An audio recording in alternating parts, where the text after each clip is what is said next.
Helena Blavatsky a découvert en 1875 quelque chose que les maîtres du Tibet gardaient secret depuis des millénaires. Seulement 3% des âmes incarnées sur Terre vivent actuellement leur dernière vie physique. Si vous ressentez une fatigue inexplicable qui n'a rien à voir avec votre corps, si les jeux du monde matériel vous semblent de plus en plus vides, si vous avez cette sensation étrange que vous n'appartenez pas à cette réalité, votre âme est peut-être en train de vous dire quelque chose de profond. Vous êtes peut-être l'une de ces âmes rares qui clôturent définitivement leur cycle d'incarnation terrestre. Vous l'avez déjà senti, n'est-ce pas? Cette nostalgie pour un lieu qui n'existe pas sur cette planète. Cette incapacité à vous conformer aux structures sociales qui semblent fonctionner pour tout le monde, sauf pour vous. Cette sensation que vous jouez un rôle dans une pièce de théâtre cosmique qui touche à sa fin. Ce n'est pas de la dépression. Ce n'est pas un trouble psychologique. C'est votre âme ancienne qui reconnaît les signes de sa libération imminente. Dans les minutes qui viennent, vous allez découvrir les 7 signes irréfutables qu'Helena Blavatsky a documentés dans ses archives secrètes. Ces signes prouvent qu'une âme est en dernière incarnation.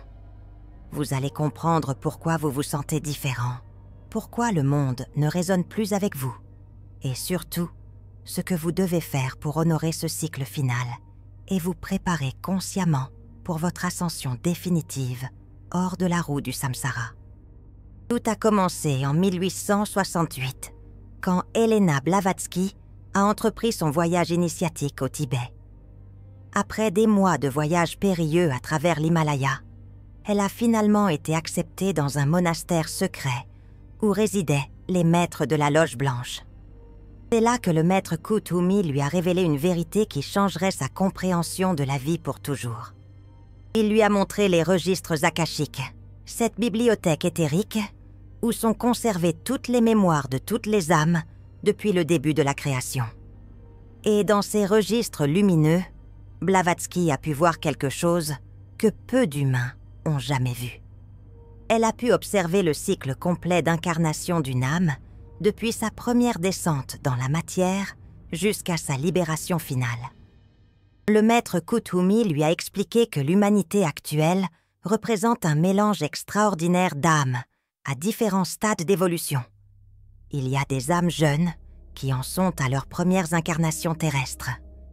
Il y a des âmes adolescentes qui explorent encore les leçons du karma et du désir. Et puis, il y a les âmes anciennes, les âmes qui ont vécu des centaines, parfois des milliers d'incarnations. Les âmes qui ont été pharaons en Égypte, prêtresses à Atlantide, philosophes en Grèce, mystiques en Inde. Les âmes qui ont tout expérimenté, tout appris, tout transcendé. Et maintenant, nous vivons un moment cosmique unique. Le Kali Yuga, l'âge de fer, l'époque la plus sombre de l'humanité, touche à sa fin. Une nouvelle ère commence. Et dans cette transition, quelque chose d'extraordinaire se produit. Des millions d'âmes anciennes qui ont passé des éons à perfectionner leurs leçons sont maintenant prêtes à graduer. Elles sont prêtes à quitter définitivement l'école terrestre. Blavatsky a demandé au maître comment on peut reconnaître ces âmes. Comment peut-on savoir si on vit sa dernière incarnation? Le maître a souri et lui a montré 7 signes. 7 marqueurs infaillibles qui ne trompent jamais. Le premier signe, c'est ce que les maîtres appellent la fatigue de l'âme. Ce n'est pas une fatigue physique. Vous pouvez dormir 10 heures et vous réveiller épuisé. C'est une lassitude existentielle profonde.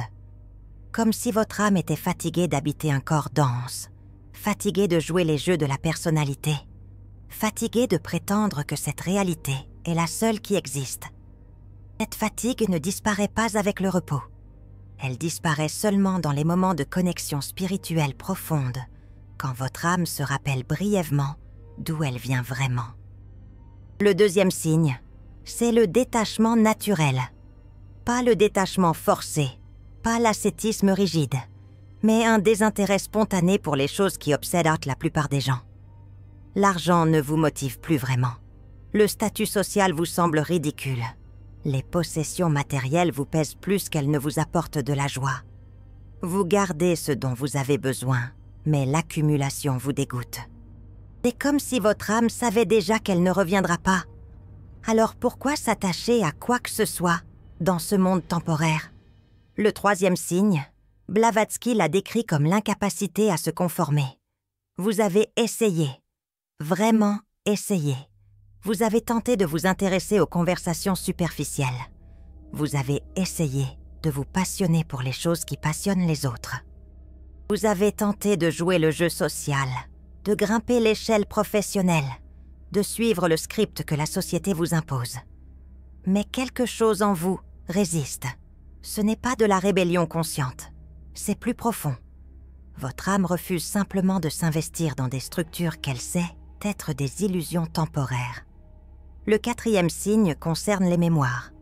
Les âmes en dernière incarnation commencent à avoir des flashs spontanés de vie passée. Ce ne sont pas des rêves vagues. Ce sont des mémoires précises, détaillées, accompagnées d'émotions intenses. Vous vous souvenez d'avoir été quelqu'un d'autre, dans un autre temps, dans un autre lieu. Et ces mémoires ne vous terrifient pas. Au contraire, elles vous apportent une étrange confirmation.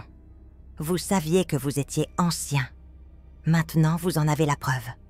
Le cinquième signe est la sensibilité extrême aux énergies. Les foules vous drainent. Les lieux chargés négativement vous rendent malade. Vous pouvez sentir les émotions des autres comme si c'était là les vôtres. Vous savez quand quelqu'un ment avant même qu'il n'ouvre la bouche.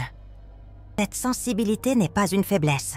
C'est le signe que votre corps énergétique est déjà en train de se préparer à exister sans la protection du corps physique dense.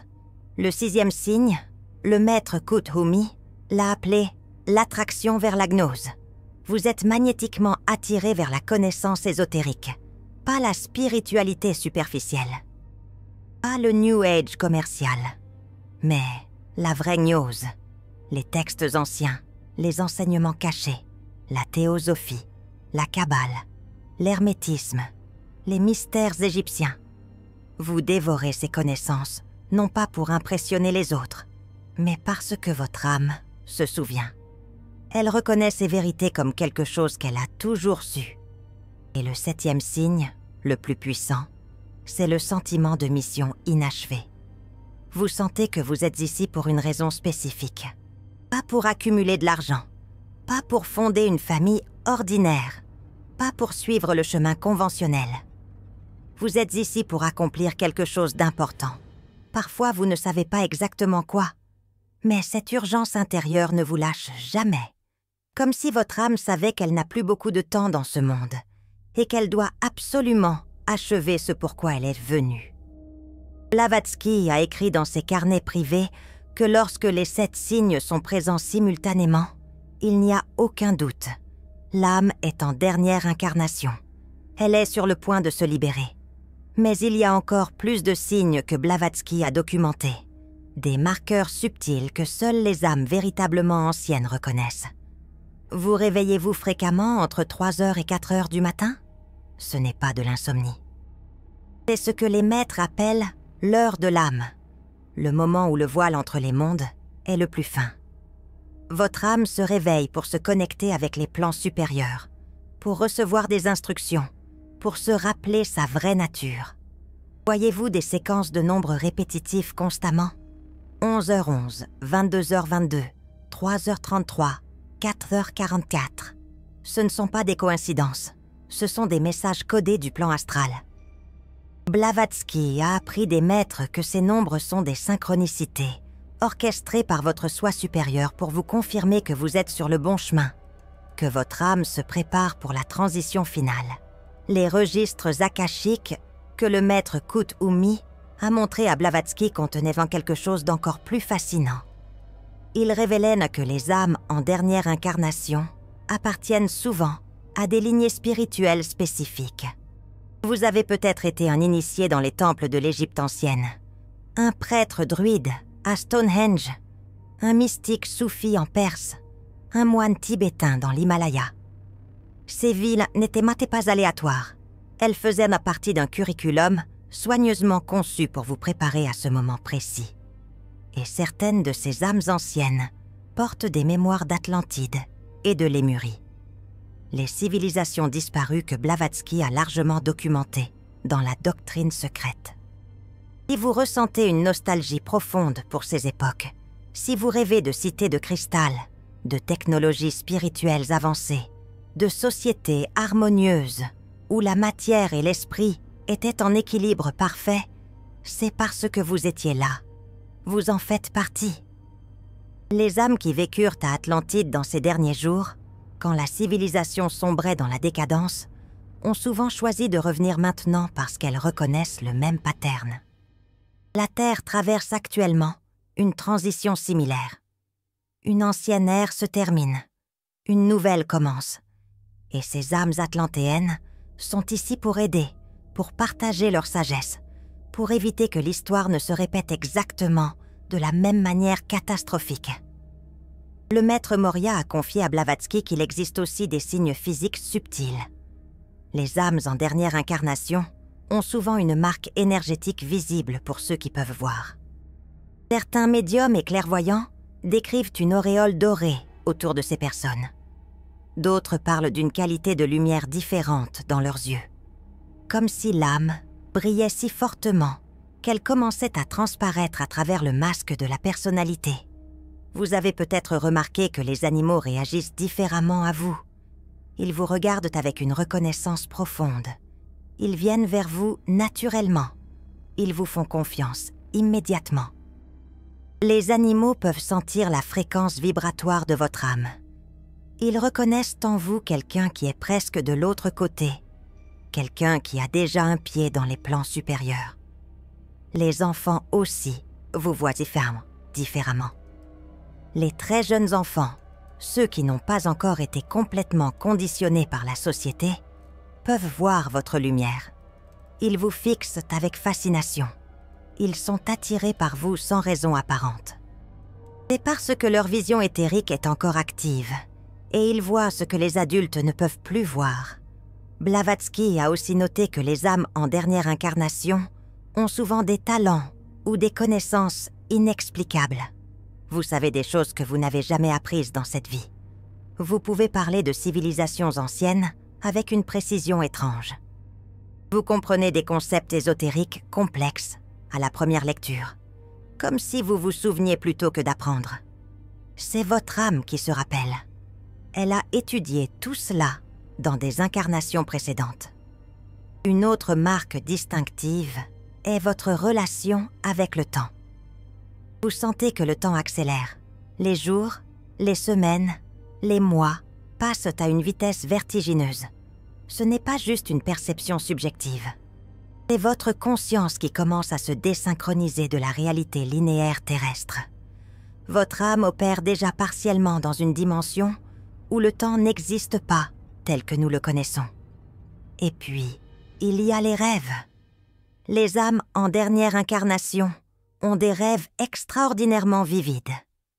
Des rêves où elles volent, où elles visitent d'autres dimensions, où elles rencontrent des êtres de lumière. Les rêves ne sont pas des fantasmes, ce sont des voyages astraux, réels. Votre âme s'entraîne. Elle se familiarise avec les plans, où elle existera bientôt en permanence. Le maître Kuthumi a révélé à Blavatsky que les âmes en dernière incarnation passent souvent par ce qu'il appelait la nuit noire de l'âme. C'est une période de crise existentielle profonde, généralement dans la quarantaine ou la cinquantaine, où tout ce en quoi vous croyez s'effondre. Vos vieilles identités meurent, vos anciennes motivations perdent tout sens. Vous vous sentez perdu, déprimé, désespéré. Mais ce n'est pas une dépression ordinaire, c'est une mort initiatique. Votre ancien moi meurt pour que votre vrai soi puisse émerger. Ceux qui traversent cette nuit noire et en ressortent transformés sont souvent ceux qui approchent de leur libération finale. Mais le maître Kuthumi a ajouté quelque chose de crucial. Il a dit que reconnaître ces signes n'est que le début. Parce qu'être en dernière incarnation ne signifie pas que le travail est terminé. Au contraire, C'est maintenant que commence l'épreuve la plus difficile. Les seigneurs du karma, ces entités qui supervisent le cycle des réincarnations, ne laissent pas partir les âmes facilement. Blavatsky a découvert que ces entités ont un intérêt particulier à maintenir les âmes anciennes dans le cycle. Pourquoi? Parce que les âmes anciennes génèrent une qualité d'énergie que les jeunes âmes ne peuvent pas produire.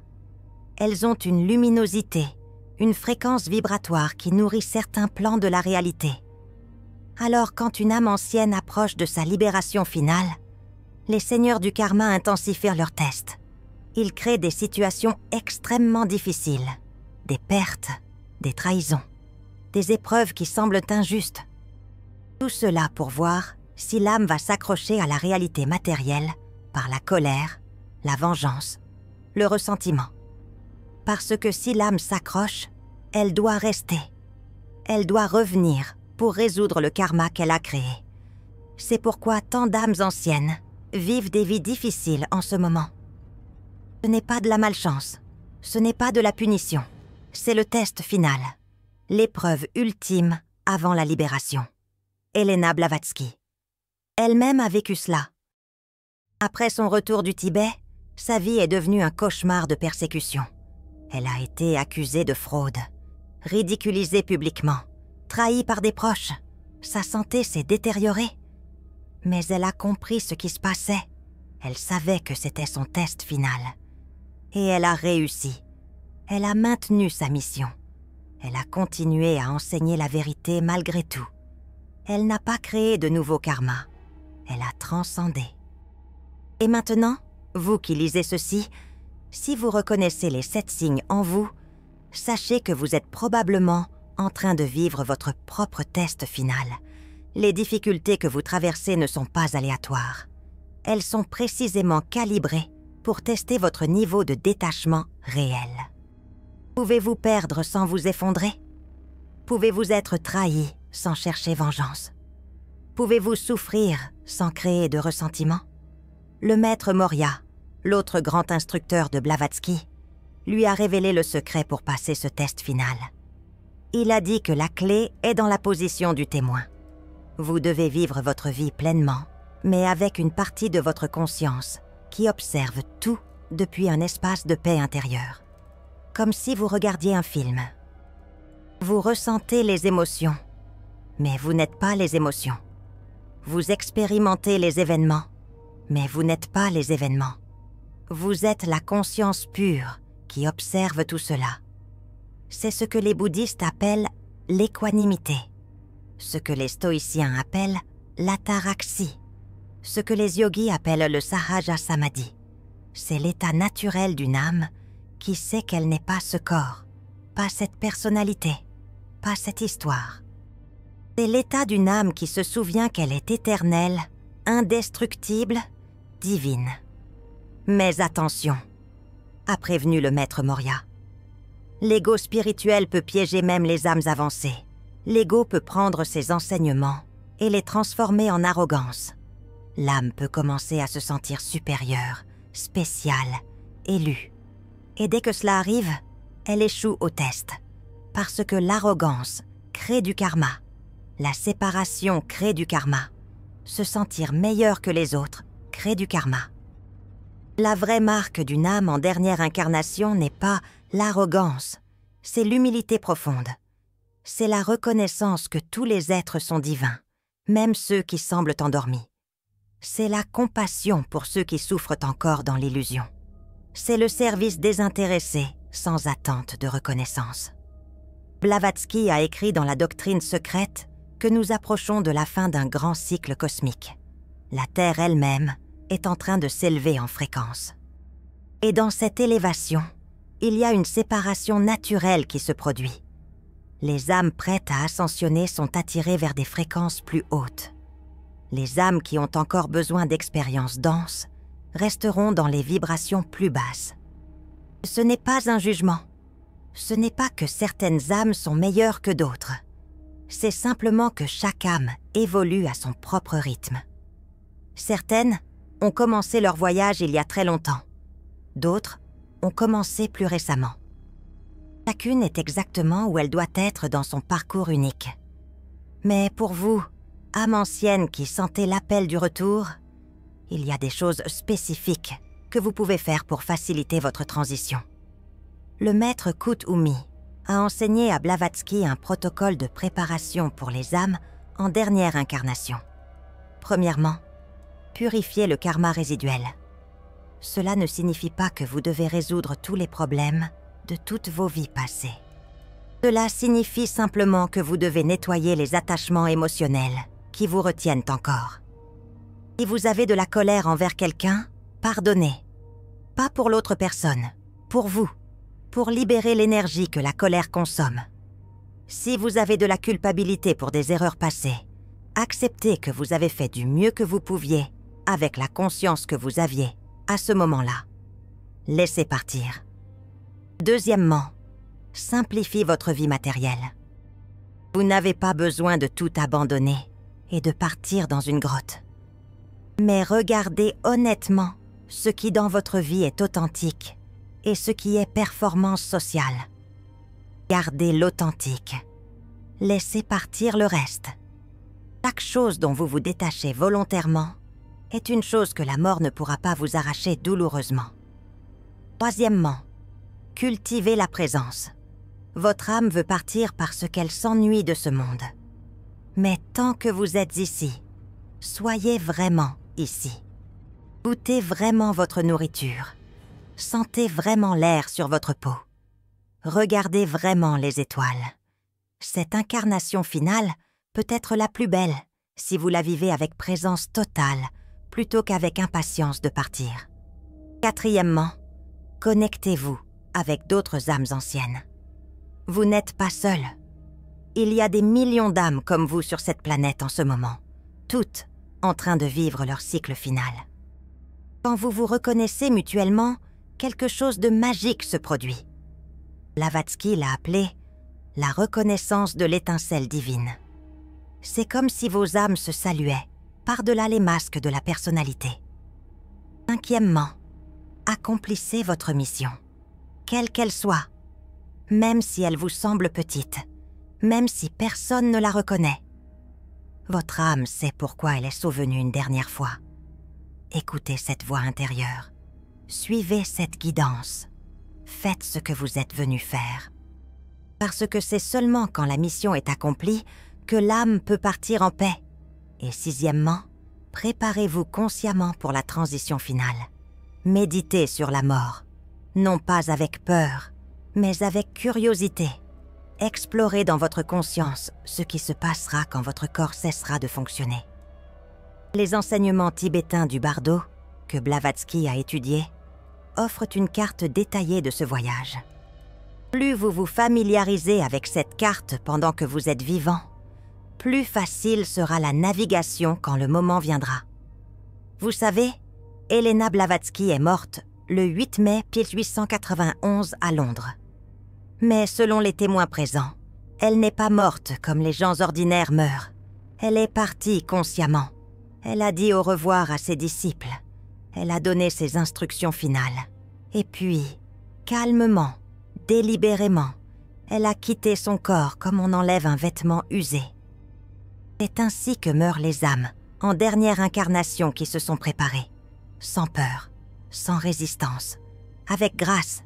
Et après sa mort, quelque chose d'extraordinaire s'est produit. Plusieurs de ses étudiants ont rapporté l'avoir vue en rêve, lumineuse, libre, leur disant qu'elle avait enfin rejoint les maîtres dans le plan supérieur. Elle n'avait pas besoin de revenir. Son cycle était complet. Si vous sentez que vous êtes sur ce même chemin, si vous reconnaissez les signes en vous, sachez que ce n'est pas un fardeau. C'est un privilège. C'est le signe que votre long voyage touche à sa fin. Toutes les leçons apprises, toutes les expériences intégrées, toute la sagesse acquise. Vous êtes prêt à graduer de l'école terrestre. Les difficultés que vous vivez maintenant ne sont pas des obstacles. Ce sont des opportunités, des chances de démontrer votre maîtrise. Des occasions de prouver que vous avez vraiment transcendé l'attachement. Chaque test passé avec équanimité est un pas de plus vers votre libération finale. Et quand le moment viendra, quand votre corps cessera de fonctionner, vous saurez. Vous sentirez votre âme s'élever, légère, libre. Vous verrez la lumière brillante des plans supérieurs. Et contrairement aux autres âmes qui seront confuses, qui ne comprendront pas ce qui se passe, vous serez calme, vous serez préparé. Vous reconnaîtrez ce moment pour ce qu'il est, le retour à la maison, la fin du voyage, le début de l'éternité consciente. Vous êtes une âme rare, une âme ancienne, une âme en dernière incarnation. Honorez ce statut non pas avec arrogance, mais avec responsabilité. Vivez ces derniers moments sur Terre avec présence, avec amour, avec sagesse. Accomplissez ce que vous êtes venu accomplir. Et quand le moment viendra de partir, partez avec grâce, sachant que vous avez bien joué le jeu cosmique et que maintenant, vous êtes libre. Si vous avez senti votre âme vibrer en reconnaissant ces vérités, le YouTube a ce cœur doré en bas, le Super Thanks. Quand une âme rare reconnaît une autre à travers ce geste, cela crée ce que Elena appelait la chaîne dorée, une connexion lumineuse entre âmes anciennes. Ce n'est pas une question d'argent, c'est un signal énergétique. C'est une âme disant à une autre « Je te vois, je te reconnais, nous sommes ensemble dans ce voyage final ». Chaque Super Thanks renforce cette chaîne de lumière entre nous tous qui préparons notre ascension. Alors maintenant, que faites-vous avec cette connaissance?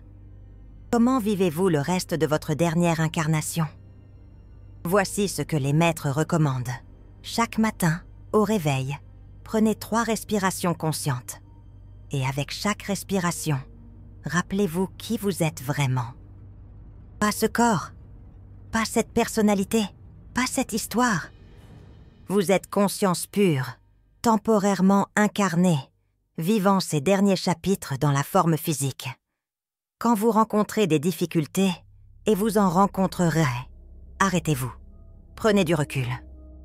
Demandez-vous, est-ce que cette situation créera du karma si je réagis avec colère? Est-ce que cette personne mérite ma vengeance ou ma compassion? Est-ce que cet événement est un obstacle ou un test? Et choisissez toujours la réponse qui libère plutôt que celle qui enchaîne. Quand vous sentez la fatigue de l'âme, ne la combattez pas.